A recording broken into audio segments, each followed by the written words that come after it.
Assalamualaikum. Apakah ganjaran yang akan didapatkan oleh seorang yang tak mahir membaca Al-Quran? Dalam sebuah hadis yang diriwayatkan oleh Sayyidatina Aisyah, Rasulullah SAW telah bersabda, seseorang yang pandai dalam Al-Quran akan berada bersama dengan para malaikat pencatat yang mulia dan jujur. Manakala orang yang membaca Al-Quran dengan tersekat-sekat dan bersusah payah untuk membacanya akan mendapat dua ganjaran.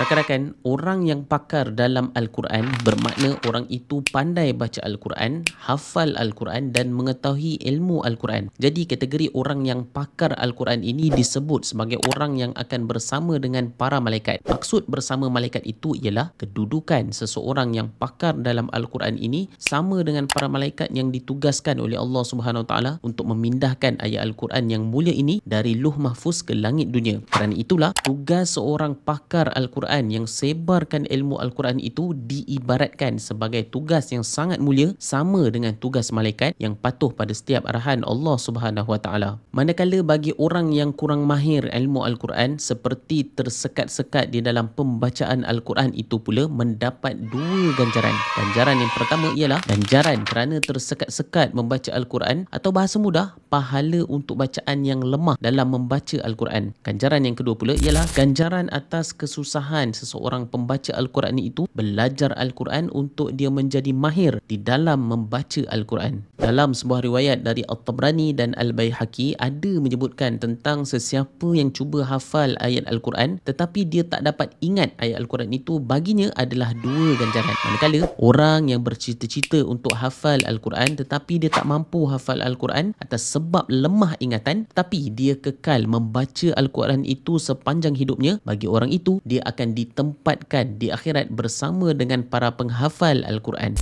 Kesimpulannya rakan-rakan, jangan sesekali kita putus asa untuk belajar mengaji Al-Quran kerana setiap usaha dan kesusahan untuk belajar membaca Al-Quran itu dibayar pahala oleh Allah Subhanahu Wa Taala.